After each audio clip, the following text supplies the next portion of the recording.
I'm Mike Wilson. I'm Director of the Storytelling Academy at Loughborough University, and with my colleague here, Antonia Liguori, we're just going to say a few words just to introduce the exercise we'd like to do with you. The Storytelling Academy is a group of colleagues who are interested in the application of storytelling as a way of introducing new ways of thinking and new voices to a range of different challenges that we face. And underpinning that is an understanding that we are, as human beings, a storytelling species. Homo narens, to use my O-level Latin. We use stories in all kinds of ways. It's a tool that has evolved, that we have evolved as human beings. It does many functions, and I could spend hours talking to you about that, but that's not the job to do today. What I really want to emphasize is that what storytelling, or two of the things that storytelling allow us to do, is a tool for thinking, first of all. So storytelling is a tool that allows us to think about our relationships with our environment, about our experiences, about our interactions with each other and the environment that we work within. It allows us to explore some of the challenges and the contradictions, often to explore things that we might find difficult to say. So storytelling is a way of constructing our reality. It's also, therefore, a way of thinking and knowing and communicating about that reality and to test out ideas. So it's a different way of thinking to maybe the way we're often used to, certainly in academia. So we're very interested in the way that works. It's something I say that we all do, so it has the potential to bring new voices to bear on some of these issues as well. One of the techniques that we use is something called storyboarding, and this is what we want to have a go at doing today. So storyboarding is something that you might be familiar with if you ever worked in or with the media and film and TV industries. In those industries, storyboarding is a way that creative teams communicate with each other, principally with the director of photography, to highlight how the narrative is going to be told visually. So, and it very typically will look like a cartoon strip, a series of drawings that actually replicate the kind of frames that a director of photography might create. So it shows how that is working. For us, we use that in a slightly different way. We use it as a way to get us into the frame of mind that allows us to think in story and think with story. So rather than simply writing things down or talking, it's the visualization, the creating of the images. And I should say, you don't need to be an artist to do this. It's not an exercise in drawing. You need to be an artist to do what is on the screen right now. Yeah. This is our colleague Karen, who's been doing this for us. So, but as long as you can put pen to paper and make a mark on the paper, then you can do this. This is no problem. So it allows us to start thinking in terms of story. What it also does, as you're drawing pictures, whether you realize it or not, is that you are reflecting on your story. You are making decisions. You are thinking about what sequence things might happen. You are thinking about what might be privileged within the frame that you're drawing. All of these things mean that you are kind of analysing your story, you're evaluating it, and you're making decisions about what's significant, about what's important. So actually this process is a way of thinking about the story. The other thing that storytelling is very useful for is around planning as well. Because storytelling is a tool of hope. As human beings, we use storytelling to think about the futures that we would like, to try and imagine ourselves in the world as we would like it to be in 5, 10, 15 years' time. And, you know, if you think about your own experience, we all do that. We all sit there, think, I wonder where I'd like to be in 5 years' time or in 10 years' time. And we create for ourselves potentially a completely unrealistic scenario, but unless we tell ourselves that story, unless we create that narrative for ourselves, then we might not get there. It helps. It's part of that thing. So it's also about imagining futures as well as looking back to the past. It links those two. So that's the reason why we wanted to start this process with you. But I'm going to hand over to Antonia, and she's going to explain much better than I could what we'd like you to do. So we have designed this short activity for you. It will be like 15 minutes, 20 max, for you to work on a storyboard. You have on your table just one template. That means this is a collaborative exercise. So you need to identify within your group one person who will be the note taker, the scriber, the person who is going to draw, and then somebody who is going to report back. Because at the end of this exercise, each table will get 2 minutes to tell and share their scenario. So as Mike was saying, we use storyboarding techniques to actually think about the future, but not as individuals, as collective. So it's a social exercise. We've been inspired this morning about different perspectives and how different perspectives or transdisciplinary, multidisciplinary approaches could actually enrich our way of thinking about the future. To give you just an example, while I was listening to the fantastic presentations this morning, I have created Mike's and mine story, because we work in education. So the exercise for you is to use this template to somehow think about the critical question for the panel that is coming after this session. So your critical question will be written at the end of the exercise on the cloud. So the cloud is the space for you to summarize your critical question for the panel. The first block, you will see there are 4 blocks and some lines. The blocks are for the visual part of your story, visual prompts you may want to give us while you are sharing your scenario. And then you can take a few notes. The first one is to describe the context. The second is to think about the perspectives. So if you are around the table coming from different sectors, different industries, different, academic backgrounds. The third one is to zoom in on a challenge or on a trigger for change or a wave of change. This, not a creative destruction, but a creative disruption, we hope. And at the end, we've got our endpoint. That can be a solution to the question that you had explored, or can be added complexity to your own question. As an example, let me share with you our little story that Mike and myself have been exploring while inspired by your talks. We are in Loughborough. It's the 4th of October, 2037. This is the main square, the business school. Jan is working here in the business school, but it's not here today. So, still working. So we don't have, in these times, we don't have induction days. No, that was old-fashioned. In 2022, they were still doing this, like last Friday, but they don't do anymore. Now we got self-driven learning, as we've got self-driven cars by then. Self-driven learning, and this is a co-design day. So where we invite former academics, retired, still on, by then retired. The university's still calling me in for meetings. Yeah, because you are, and this is very important in our storytelling approach, you are giving us the seeds of culture. I mean, and we can grow strong roots thanks to your seeds. Yeah. So in this is a co-design day. That means that students can pick the modules they want to study, and it's not up to us to decide what they're going to study, because it's a self-driven learning environment. And then in this third scene, we've got a zoom in. There is Mike's grandson and my husband's granddaughter, and they are picking their modules. So my husband's granddaughter, she wants to study Latin still, because my example, AI and green skills. Or actually, there is Katie's niece. She suggests co-growth as well as a good module. And then Mike's grandson, improvisation, because his grandfather was a great professor of drama.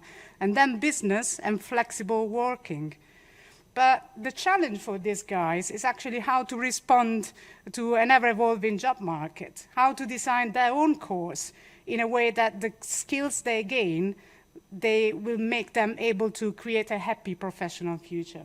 And in the end, we got Jason's grandson, or I'm not sure about Jason's age, but probably son, that's enough, who will be there saying, actually, he's there for a testimonial, because he was graduated last year in Future People Landscape, which is something that inspired us today. And his thesis, his dissertation was on the ability to respond to change through storyboarding. So, and his final message to the young guys is be creative, be productive. So this is just an example of how to use a storyboard, and our critical question then, at the end of this scenario, would be, what will be the role of education to deal with uncertainty?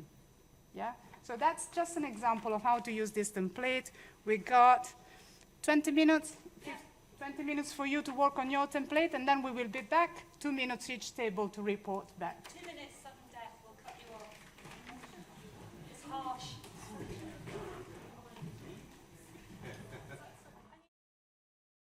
Can you hear me? Can you hear me okay? Yeah. Okay, so our question was, do we need to move beyond IT or INT? So what we wanted to do is we just explored the idea of the VUCA concept and this idea of volatility and uncertainty and complexity and ambiguity as our overall context. In terms of perspective, we then thought about how do we consider what it means for the individual firm. And we thought about the siloed mentality that exists and how we break down those silos in order to realise value for all the shareholders, the external ones, and also the internal stakeholders. So what that drove us to do was saying, well, if we don't break down these barriers, these silos that exist within the firm, we're going to be in an unhappy place. It's going to result in some challenges for us all in terms of the people, planet and profit model that we saw being spoken about. So how do we solve the challenge? Well, what we wanted to do was we wanted to challenge the I and the T concepts. And we had this idea that actually, building on the idea of this generational discussion about the worker that was there with the old worker and the young worker, and how we get the best out of the workforce to realise value for everybody. And we came up with this idea that actually we needed an X-shaped worker, which was basically building on the idea that we actually wanted two T's balanced on top of each other to extend the influence across a common platform which worked across the organisation. That was what we came up with, if any of you follow that. So thank you very much.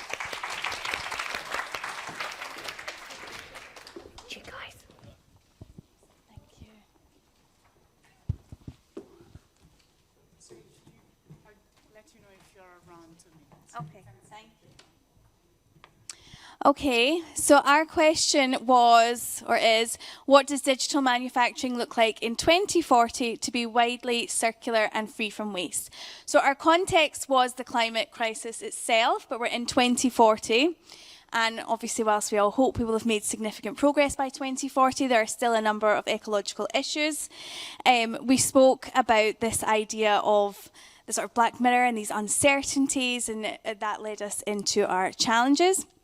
But before we go to our challenges, our perspective was about bringing different stakeholders together and creating interactivity, and doing that through digitalisation. So creating a digital ecosystem where data and challenges and problems are shared in order to enable circularity. In our challenge, it's interesting that you spoke about an egg-shaped person, because we actually have Humpty Dumpty in our ecosystem here.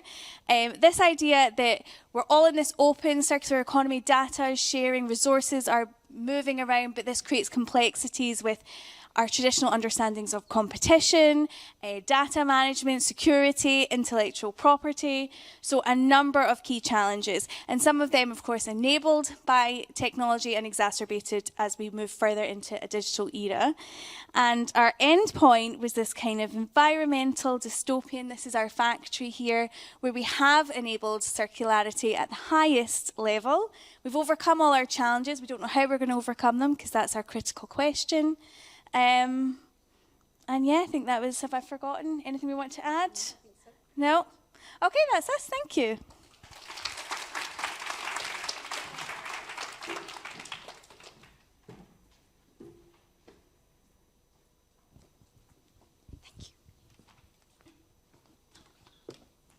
Okay, so I have been practicing my drawing skills with my 2-year-old at home for a long period. So here it is. So our key question is, what is the pathway into future of manufacturing? It's a very big one because we thought about about 10 questions, and that we try to find a way to integrate them together. So here we come. And the first one we ask, how do we navigate the change? We talk about change, and then we thought, well, this is a campus kind of like a clock. So it talks about the speed of change. And then we need to find out, where do we go? Do we go north, south, west, or east? And then here's the future and question marks. So we navigate the change. And then the second one, how do we bring all those diversified stakeholders involved in the future of making this happen? So we talk about different stakeholders. We talk about academics, and then we talk about manufacturers. We talk about policymakers that always say yes, no. And then we talk about associations like Make UK, who presented in the morning. We talk about banks, like who provide the finance support. And we talk about AI and robots in the future, that they will be involved as well. And then how do we ensure that we bring everyone along on this journey? So we talk about inclusive. So lots of presentation today talk about older generation, younger generation, how do we bring them together? We talk about upskilling. We talk about men, women, and different skill sets. So how do we make sure that everyone is in this journey with us? We start from the old like 2-2 train, and then we wave goodbye. And then we're with the bullet train, with everyone sitting comfortably on the train. So that's the journey that we want to involve everybody. And then our solution, we build and strengthen a network and collaboration across networks. So basically that's what InterAct does, that we bring all the parties, all the people together. So thank you.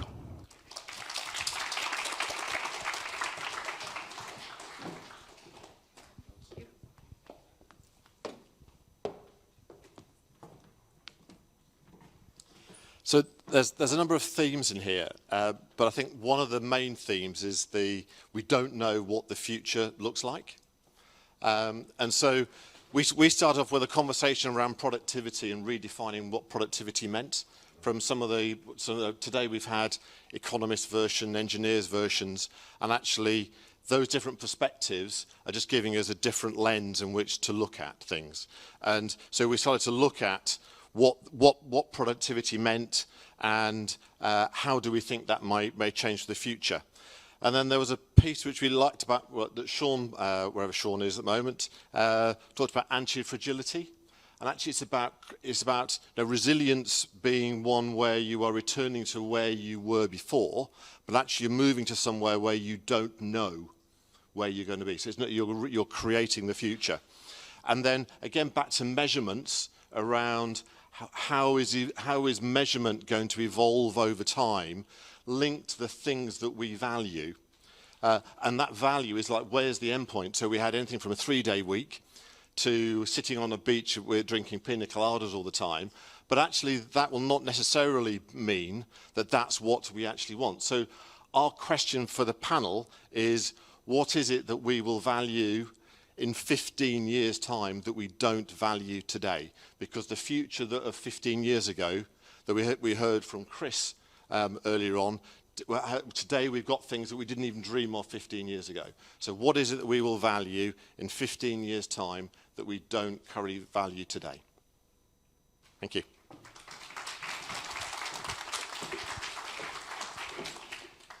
Thank you. Okay, so our question is, can we or should we take the human out of the loop in digital manufacturing of the future, or indeed just digital work of the future? And this came about from the mention a few times this morning and this afternoon that the source of error is often people. And philosophically, is that a good way forward for what we're talking about today? So in context, we talked about often people are absolutely essential to understanding safety situations in manufacturing, and often in terms of robotics and the architecture of systems and safety systems, people are essential in designing them and keeping them running safely.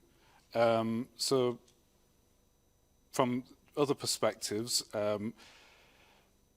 the old programming adage, junk in, junk out, is here. So we're talking about ultimately, it's still very much a human equation when you're programming things and coming up with architectures. This is very much a human activity.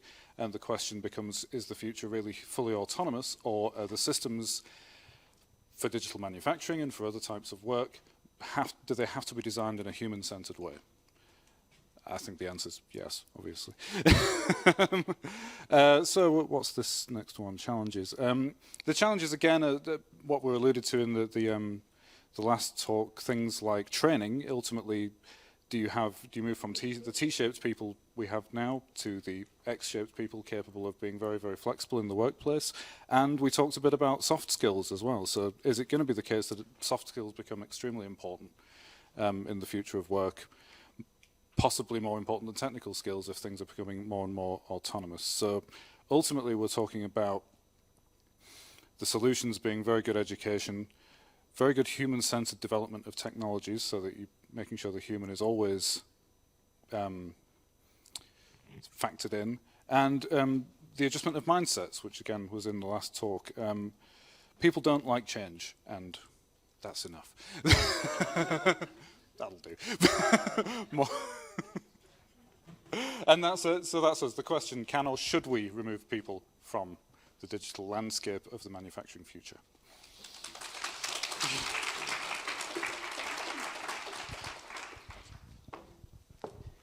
I think after the end of that exercise, we've proven that engineers need CAD packages to draw.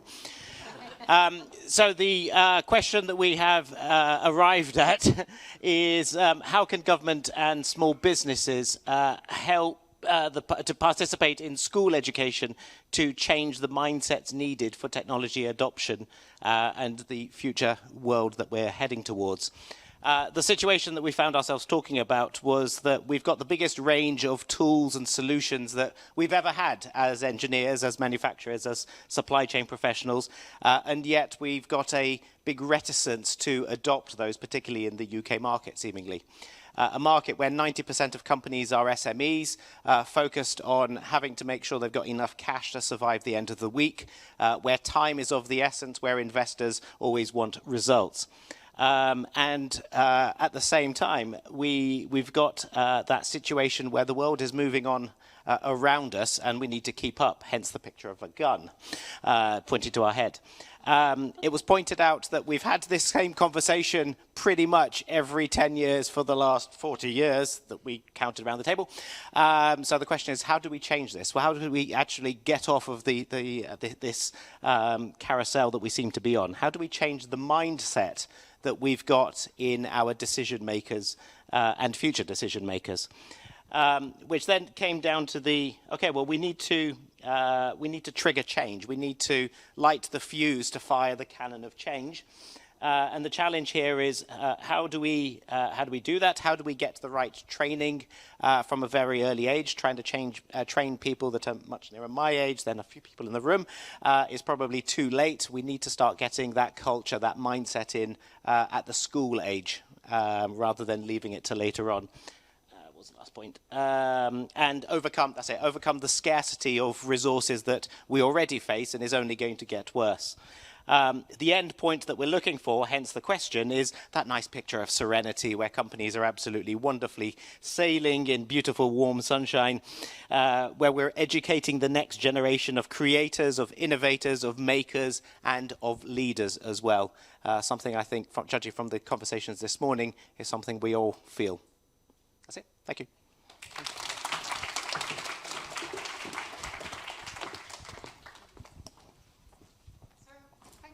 Thank you, everyone. We hope that was a useful exercise. It was just an opportunity for us to actually understand and reflect on multiple perspectives and how we can all come together to a common ground for conversations. So that's all from our session, and thank you for having inspired us with your stories. So my great thanks to Antonia and colleagues for arranging a fantastic session. Thank you.